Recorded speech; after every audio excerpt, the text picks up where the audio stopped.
નમસ્કાર, આપ જોઈ રહ્યા છો ન્યૂઝ 18 ગુજરાતી। હું છું સિદ્ધાર્થ દોળગિયા। આગામી 3 થી 4 કલાકમાં 6 જિલ્લાએ સાવધાન રહેવાનું છે। 7 વાગ્યા સુધીમાં 6 જિલ્લામાં વરસાદનું રેડ એલર્ટ છે। કચ્છ, પાટણ, સુરેન્દ્રનગરમાં રેડ એલર્ટ આપવામાં આવ્યું છે। રાજકોટ, બોટાદ, અમરેલીમાં પણ રેડ એલર્ટ છે। જિલ્લામાં વરસાદનું ઓરેન્જ એલર્ટ છે, જેમાં દ્વારકા, જામનગર, મોરબી છે। પોરબંદર, જૂનાગઢ, ભાવનગરનો સમાવેશ થાય છે। અમદાવાદ, ગાંધીનગરમાં પણ ઓરેન્જ એલર્ટ આપવામાં આવ્યું છે। તો આગામી 2 થી 3 કલાક હાલમાં જોખમી હોવાની જાણકારી મળી રહી છે, કારણ કે આ તમામ જિલ્લાઓ એવા છે કે જેમાં રેડ અને ઓરેન્જ એલર્ટ જે છે તે જાહેર કરવામાં આવ્યું છે। મધ્ય ગુજરાત, સૌરાષ્ટ્રના મોટાભાગના એ વિસ્તારો કે જ્યાં આગળ સાંજ થતાં અથવા તો રાત થતાં ભારે વરસાદ થઈ શકે છે। 10 કલાકમાં 153 તાલુકામાં વરસાદ થઈ ગયો છે। 37 તાલુકામાં 1 ઇંચથી વધુ વરસાદ। પલસાણામાં 3.5 ઇંચ વરસાદ। વાવ, કલ્યાણપુર, વલસાડમાં 3 ઇંચ વરસાદ।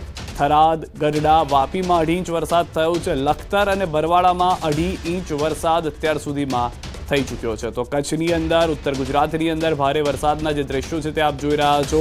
કેટલાક વિસ્તારોની અંદર વરસાદનું એટલું ભારે ઝાપટું આવીને જતું રહ્યું કે જેના કારણે રસ્તા પાણી થઈ ગયા। બનાસકાંઠાના ધાનેરા રેલ નદીમાં ફરી આવ્યા છે નવા નીર।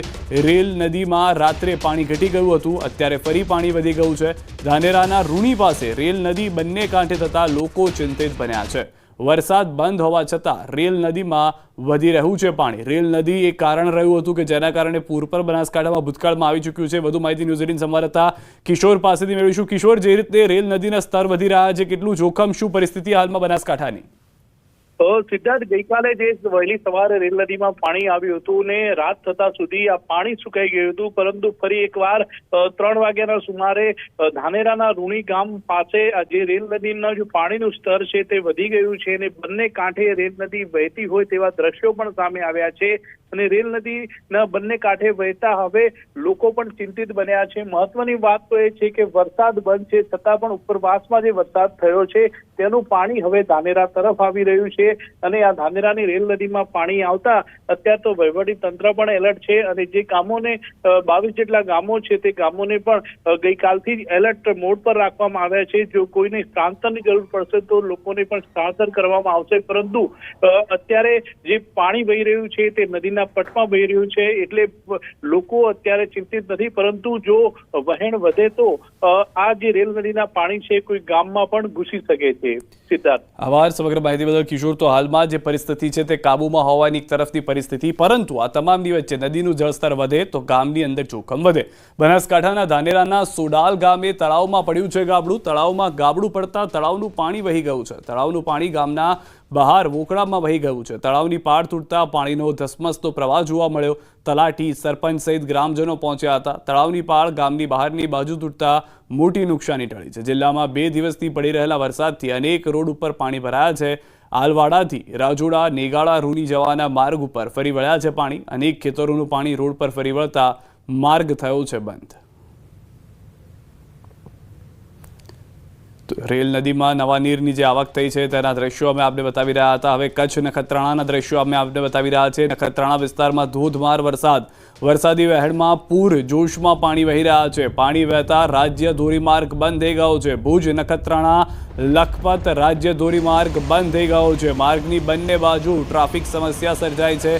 દર વર્ષે વરસાદમાં નખત્રાણા બસ સ્ટેશન વિસ્તારમાં આ જ સ્થિતિ જોવા મળે છે જે અત્યારના આપ જોઈ રહ્યા છો, પરંતુ તેનું કોઈ નિરાકરણ આવ્યું નથી।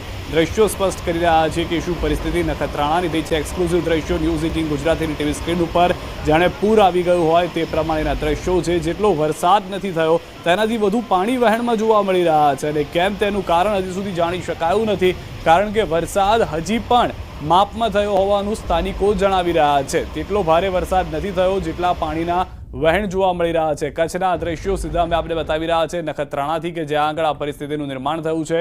સુખપોર રોહા ગામની બજારમાં નદી વહેતી હોય તેવા દ્રશ્યો જોવા મળ્યા। બપોર બાદ ધોધમાર વરસાદ વરસતા રસ્તાઓ જળબંબાકાર થઈ ગયા। નીચાણવાળા વિસ્તારોના ઘરો જે છે તેમાં પાણી ઘૂસી ગયા હતા।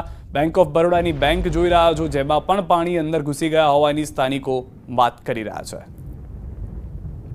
કચ્છના દેસલપરવાડી વિસ્તારમાં ધોધમાર વરસાદથી ખેતરોમાં પાણી ભરાયા. ખેતર વચ્ચેથી વહેતી નદી જેવા દ્રશ્યો સર્જાઈ ચૂકી છે.